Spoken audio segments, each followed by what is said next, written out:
What is good, everybody, man? Welcome to the Talking Sports with Manny YouTube channel, stream, podcast, episode, whatever you want to call it, man. Lots of drama going on in the NFL right now. I'm going to share my screen in just a minute so you guys can see what's really going on, what's really popping off. Without further ado, I'm going to run my intro. We're going to get started with this.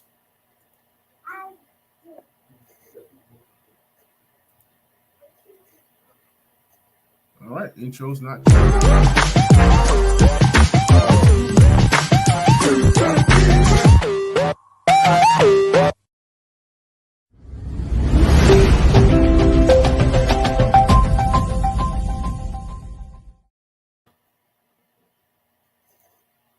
So, guys, man, we are on. We are live. Just shared on Twitter as well. So, here's what's going on. Devonta Adams just got traded. And it's crazy because the disrespect for Devonta Adams has just been through the roof. It's been through the roof because he's the best receiver in the league, and it's not even close. You look and you see guys like Tyreek Hill and all these other guys. I mean, it just is what it is at this point. So I look at it this way. The Green Bay Packers are an organization, they win, but at the same time, they disrespect a lot of their players. Right, baby boy? They disrespect a lot of their players. This is why. For example, Aaron Rodgers, right? Instead of drafting Aaron Rodgers another weapon in the first round, they get Jordan Love. Now, Devonta Adams is leaving, and you don't have a wide receiver that's a number one receiver or even a number two. Alan Lazar, Randall Cobb, I don't care about those guys. So Devonta Adams gets traded to the Las Vegas Raiders, where he gets to play with his best friend, Derek Carr. That's one. Number two, I mean, they make him the highest paid wide receiver in the league, and that's really what he wanted. That franchise tag is a disrespect. It's so disrespectful because if he gets hurt on the franchise tag, then what? So the way that they handled the whole situation with Devonta Adams, it was a hot mess. Then Aaron Rodgers is playing everybody. We don't know when he's coming back. Things of that nature. So it's just crazy to me, man. I continue to watch my phone because news continue to drop. But I'm going to share my screen and we're going to go through this whole process.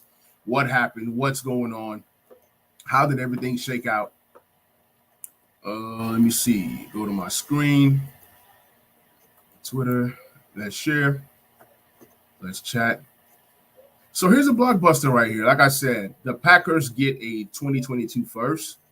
Then they get a 2022 second as well. And I guarantee you, with one of these first-round picks, they're definitely going to draft a wide receiver. It's imperative now because in the free agent market, luckily for them, OBJ is still out there. Julio Jones is out there. Jarvis Landry. There's some guys that are out there that are going to benefit from playing with Aaron Rodgers. And especially if you're talking fantasy, you're now looking at all these different receivers that are out there and available. You might want to scoop one of those guys if you're playing Dynasty. So here is the offense. This guy named Jack Cavan, he's a great guy, man. He always puts out, what the team looks like and whatnot. So as of right now, Aaron Rodgers, quarterback, obviously. Aaron Jones is possibly going to be the best weapon they have. He might lead the league in receptions. I mean, if the team stays as it is, which we know it's not, but we know that Aaron Rodgers trusts Aaron Jones in the pass game. You have A.J. Dillon. They have a solid offensive line. It could be better, but they cut some guys to create some space and this and that. It's a mess right now. Tight end, you have Mercedes Lewis. You have Josiah. They lost Robert Tonyan. I believe he's still a free agent or he's recovering from injury. You have Alan Lazard, Randall Cobb, Amari Rodgers. That's a terrible group. I'm sorry. It just is what it is. It's not pretty good right now. But I mean, when you look at the options on who's out there, like I said, OBJ's out there, Jarvis Landry's out there, Julio Jones is out there. There's still some Juju Smith-Schuster's still out there. So there's still some wide receivers that are out there that can possibly, come in and, as we wait for the Deshaun Watson news. Obviously, he met with, the Cleveland Browns. He met with the Saints. He met with the Falcons, and he met with the Panthers. Cleveland is done. So Cleveland is out of the equation, right? That's one. Number two, I've been hearing that the Panthers are out of the equation as well. So now it all comes down to the Saints and the Falcons. We all know that Deshaun Watson is from the ATL area, so that's home. But if you look at the Falcons, who do they really have? They're in the same boat as the Green Bay Packers. They don't have a wide receiver. They have no wide receiver. What's good, timeout? Yeah, man, the AFC is loaded, man. That's where everybody goes. Like it's going to be must see TV. I mean, the Raiders went from are they going to make the playoffs to what kind of team are they to, oh man, Raiders are solid. When you add a Devante Adams, it just elevates the rest of your receiving corps. So we're going to look at what the Raiders look like in a minute. But which screen am I on? Okay, so with the whole Deshaun Watson thing, man, it's crazy because now there is a report that says the Falcons have now pushed back the $7.5 million roster bonus due Friday to Matt Ryan to Tuesday, giving ATL a few extra days to hear the Deshaun Watson decision. And you know what? For Matt Ryan to agree to this, that's love. That's love because, I mean, ATL is done right by him, so he's doing a favor to ATL. They understand they want a younger quarterback. And if Deshaun Watson is truly going to ATL, I think Deshaun Watson is pretty much waiting to see the rest of this domino to see where these – because with this move right here, it makes Green Bay weaker. So obviously, Watson is going to go to the NFC. Why not? But I don't know what Watson is really debating right now. Maybe he's kind of going back and forth with, okay, the Saints are loaded with Michael Thomas and Kamara. To get Watson, you're going to have to give up a lot of draft picks as well as players. So are the players that are going back to Houston, is it going to be worth it for Deshaun Watson to go to that team? ATL is a team that's not loaded with a lot of talent right now. You take a little bit of talent that ATL has, what's left? If I am the Houston Texans, I want Pitts in that deal. I want Kyle Pitts in that deal. But, you know, you just can't take the only weapon that Deshaun Watson has left. So they're going to have to do a lot of drafting, a lot of recruiting. If you look in the trending, you see Will Fuller. That's a name that's going to be attached to wherever Deshaun Watson goes. I believe that Will Fuller steps in automatically and becomes Deshaun Watson's number one, maybe number two, based off of what they do in the draft and in the rest of free agency. So things are getting crazy right now with this whole Deshaun Watson thing. But let's go ahead and slide on over to Baker Mayfield. Baker Mayfield writes this letter, pretty much saying goodbye, to Cleveland fans. And at that time, Cleveland Browns were still in it. But when you write a letter like that, you're pretty much saying that you're done with Cleveland. So that's kind of how it all went down. Baker Mayfield, he's mad, he's upset, he's angry. I believe there were some reports saying that the Cleveland Cavaliers, the Cleveland Browns, that they need a adult playing quarterback. Well, we saw how that went, right? Now Baker Mayfield, he's in his feelings. He requested a trade today, and the Cleveland Browns said no. I mean, this is like drama. This is like the most exciting free agent period that I've ever seen since watching the NFL since possibly 1998, 1999. This is the best offseason. It feels like the NBA. The NBA offseason brings a lot of drama, a lot of entertainment. This has been amazing. You're seeing quarterbacks request trades. You're seeing guys, trades are pending. You're seeing guys going here, there. I mean, you're seeing people playing fantasy football dynasty, and they're buying, they're selling. Last year in fantasy football dynasty, I was telling everybody to go and buy Derek Carr, just because I saw the potential of Derek Carr having a great season, possibly a top 15 quarterback in fantasy, right? Not only did he have a great season last year as a quarterback, he threw for a lot of yards, almost 5,000 yards. But then now with this news, because look, the Raiders were looking for wide receivers left and right. I think they were in on Allen Robinson. But, Allen Robinson went to the Rams. I mean, guys, it's just so much to talk about. I don't know how much of this I'm going to be able to talk about today, but let's just go ahead and just run through some of this timeline. So I continue to, check my updates, continue to check my Twitter feed just to see what's going on. Says last few days, Rasul Douglas has been waiting on a deal with the Green Bay Packers. It was explained that the deal was predicated on Devonta Adams' deal. Now, we have this deal, and then Diana reports that with the Adams trade being official, Green Bay is expected to sign Rasul Douglas. So at least they're shoring up their defense, but it's still like, hey, like what's going on? I mean, this is nuts. If you just run through, a bunch of notifications, you see Ian Rappaport with the Byron Pringle deal. I've been telling everybody, I think that the Kansas City Chiefs are in play for a big name impact wide receiver. Everybody talks about the number 2 wide receiver for the Chiefs never being anything, never being good or not producing at a high level. I'm telling y'all, the Chiefs are going to go after somebody. I don't know who. If you look at the Chiefs, their only weakness on offense is that they don't have a number 2 wide receiver that you can trust. Mecole Hardman, God bless his heart, he is what he is. DeMarcus Robinson and all these guys. Pringle to me was their best wide receiver outside of Tyreek Hill. He now goes to the Chicago Bears, and as of right now, today, Byron Pringle might be the second best wide receiver on the team. I forgot that Mooney is on the team. So Pringle going to the Bears, that's pretty significant news.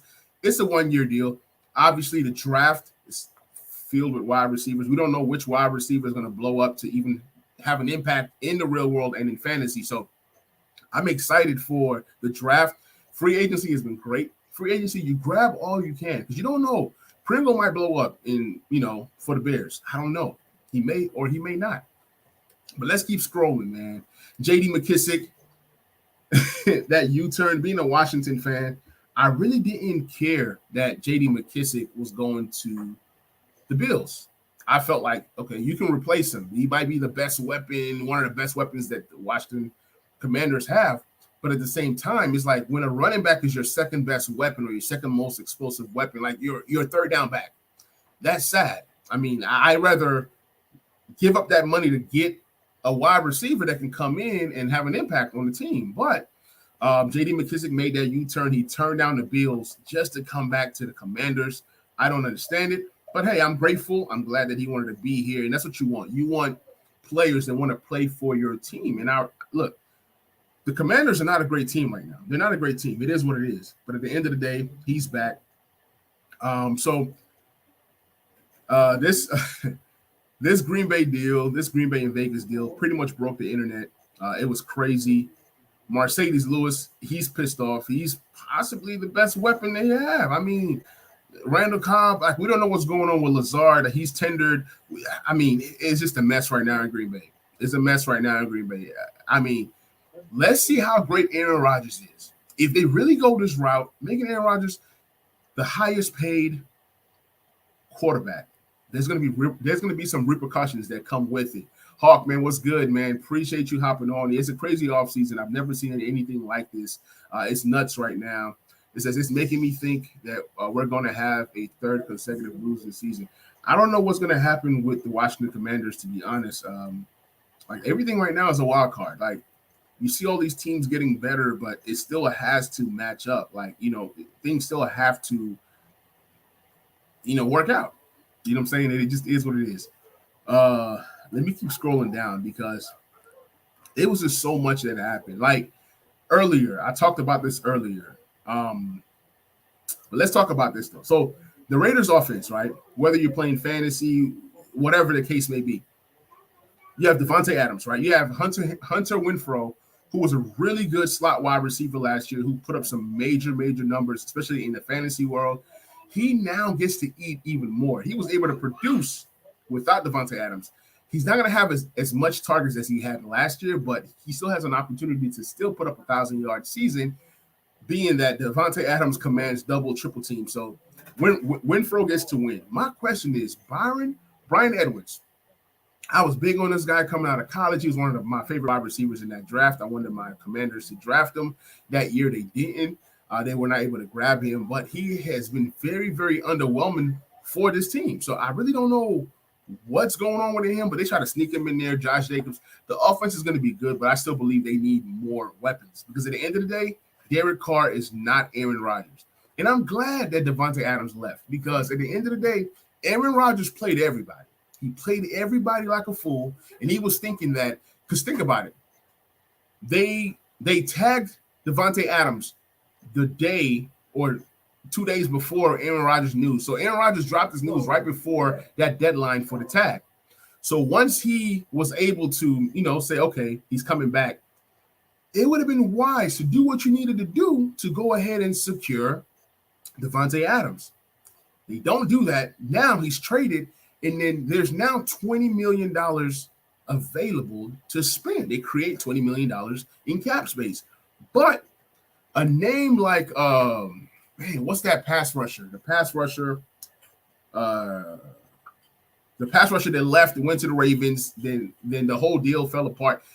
Smith, I can't think of his first name right now. He can possibly still come back to Green Bay. At the end of the day, it just might be a wise move to go ahead and draft maybe 2 wide receivers in the first 2 rounds and maybe make those guys Aaron Rodgers weapons. But we know that Aaron Rodgers likes guys that he's familiar with. He's a rhythm guy. He makes anybody better. So I'm real interested to see what the Green Bay Packers do. Now, OBJ might be a perfect fit for the Packers. I don't know what they do. But like I said, I'm excited for it. I'm here for it. Let's see what happens. But the Allen Robinson deal, that was crazy to me. Allen Robinson is so good, but he's never had a good quarterback. He was able to get a little bit over $15 million a year, but at the same time, it's like, was that the best deal that was out there? At the end of the day, I think Allen Robinson is done with trying to make the most money at this stage in his career, getting older, hitting the wrong side of 30. So what I think happened was, I think Raiders were making a push. Obviously, Derek Carr is an upgrade from anybody that Allen Robinson has ever played with. At the same time, when the Rams are calling, they just won a Super Bowl. So what does that mean? It's guaranteeing you a playoffs. Like the Rams are going to make the playoffs regardless. You have Cooper Kupp on one side, right? He's never had anybody that can take away people or eyes or the best. So now Allen Robinson was going against the best corner every single Sunday, right? Now he gets to go against the second best corner. So for him, it was a win-win, situation. He got a lot of money guaranteed. He's going to make at least over $50 million a year. He's not playing with rubbish quarterbacks. That's good for him. Now the Rams now have Van Jefferson, Allen Robinson, Cooper Kupp, Robert Woods. OBJ is now expendable. I mean, he was a free agent anyways. I mean, man, he's recovering from injury. He served his purpose. He did help them win that Super Bowl. So now they can kind of move on and, just do what they do. Hawk says, Manny, where do you think OBJ Julio ends up? There is a possibility that both of these guys end up in Green Bay. Do not be surprised. You heard it here first. Do not be surprised. Do not be shocked if you see one or possibly 2 of these guys end up in Green Bay. Why? Number one, Green Bay has opened up some money. Okay. Even if OBJ is commanding, let's just say $12 to $15 million a year, he might do a 2 to 3 year deal. I don't know. But at the end of the day, Julio is no longer in that realm of a great wide receiver. He's a nice vet. He stays hurt. So Julio might come at a discount to team up with Aaron Rodgers to play with one of the GOATs. Think about it. Every great wide receiver or any receiver that considers themselves great want to play with the best. Devonta Adams has played with the best, right? So why not Julio or OBJ play with Green Bay? Everybody's saying the Tampa Bay Buccaneers, Tom Brady has been recruiting Julio, but going to Tampa Bay with all these mouths to feed, you got Mike Evans, you got Gronkowski possibly coming back, you have Russell Gage, you have all these guys.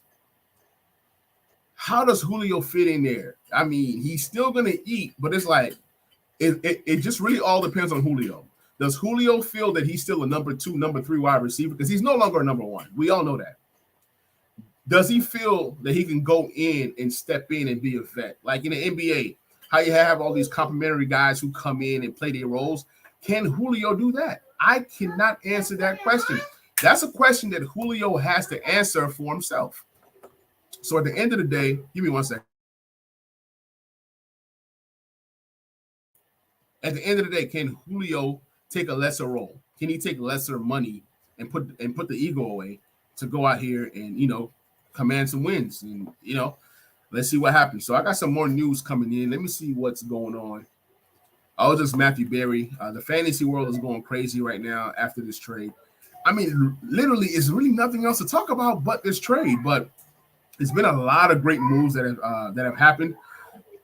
So if you guys are not following me on Twitter, follow me on Twitter. It's Manny Chakuba on Twitter. And I have tons and tons and tons and tons of free agency news.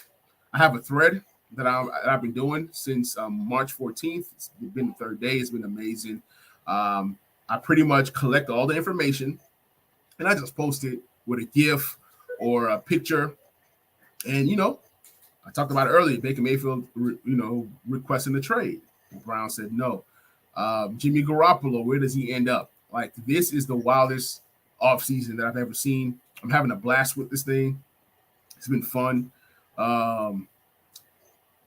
Collins was released by the Cowboys. He met with the Cincinnati Bengals today. And I feel sorry for the Bengals because the Bengals had their best chance at winning a Super Bowl last year. This year, everybody in the AFC got better. The Ravens got better, even though they lost Smith. Raiders got better. The Chiefs are the Chiefs. They don't really have to per se get better. So everybody's getting better in the AFC. Buffalo got better, with Von Miller and Chandler Jones going out there to the Raiders. I mean, it is going to be a powerhouse in that whole AFC. It's going to be crazy. Russell Wilson. I mean, it's been nuts, man. It's been nuts. Let me see what else happened. So Mitchell Trubisky. Let's talk a little bit about Mitchell Trubisky. Why did Mitchell Trubisky go to Pittsburgh? You can say Pittsburgh is a quarterback away, but is he that guy that can take them to the next level? I think Pittsburgh should be focused on getting that offensive line better. It's really on Najee Harris in that defense. Trubisky's just there to manage the game. Trubisky's not a bad quarterback. He's not a great quarterback. So we don't know what's going to happen. Hawk said NFC West got worse. NFC West did get worse. I mean, that whole Russell Wilson thing is nuts because now they have to draft Malik Willis at 9. If you don't draft Malik Willis at 9, what are you doing? Like, what are you doing? Shout out to the Jacksonville Jaguars, man. They were able to come out here, collect a lot of talent. Whether it works or not, we don't know. We don't know. The biggest name right now in football is Allen Lazar. The Packers are tendering him. He's restricted. He's looking at about $4 million a year. That's a bargain. Maybe Green Bay wants to go for the cheaper wide receivers. Maybe they believe that Aaron Rodgers is just all that. Maybe he can win with some lesser wide receivers. Vet minimum contracts. Let's see what happens. Brandon Sheriff goes to the Jags and replace Norvell. Norvell goes to the Commanders. Let's see what the Commanders do. There's still names like Bobby Wagner out there. There's still names like Honey Badger out there. I'm excited for that. Panthers get their backup in Devante Foreman. Big Wit retires. I mean, it's been a crazy, crazy off season. Julio getting released, Miles Jack getting released, and Miles Jack going to who did Miles Jack go to? It'll come to me. I mean, it's just been moves. Oh, Miles Jack goes to Pittsburgh. Pittsburgh cuts Joe Scobert, who'll be a great fit for my Commanders. So a lot of moves. I mean, it's been nuts. DJ Chark going to the Lions. Their number one wide receiver right now. Jared Goff has all kinds of talent around him. Do the Lions take a quarterback this year? I think they shouldn't. They should see what Goff looks like and then maybe take a quarterback next year. Because, I mean, at the end of the day, a lot of Jared Goff's contract is guaranteed, right? So, but they could get somebody that they believe in and stash him. We'll see what happens. This is March Madness. March Madness is going on right now. I've not watched not one single game. I don't care about the NBA right now. I don't care about March Madness right now. The NFL has taken over everything, literally. Hey, Alex Kappa went to the Bengals. So the Bengals were doing I was thinking that Sheriff was going to go to the Bengals, but they were able to get a much friendlier deal in Kappa. He's real solid. They save a lot of money by not getting a guy like Sheriff or getting a guy like Norvell. I'm still waiting for that Norvell contract to come out for Washington. Allen Robinson news, I talked about that. Von Miller, wow, going to the Bills, that's just nuts. I think that Von Miller is still a really, really, really good player. He got paid. You said I'm taking Malik Willis if I'm the Lions. I'm not. I think the Lions are going to be trash again this year, and I think that the Lions are going to be in play for a better quarterback than Malik Willis next year in a better quarterback class. So personally, I'll take a shot on one of the top two quarterbacks coming out next year over Malik Willis. That's just me. If I'm them, I'm taking Hutchinson or one of the other pass rushers. Thibodeau is out there. All these different guys are out there. They can go offensive line. I'll just say just continue to build the trenches and then go for your quarterback. But, hey, if Malik Willis is their guy, go Malik Willis. Me, I won't do it. Not that high. Unless it's like a trade back situation or something like that. So, yeah, man. Just want to get on here a little bit, talk about some of these deals, man. O.J. Howard going to the Bills. The Bills really did some nice things. The Titans are a team that aren't doing much. What are the Titans doing? I know I live out here in Nashville, and the fans are not happy right now. Like I said, man, it's been a wild, wild free agency. I'm here for it, man. Once again, guys, my name is Manny. This is the Talking Sports with Manny YouTube channel. Please like, please subscribe, please share. And I will catch you guys on the next stream /episode. Y'all be blessed. We out. Peace.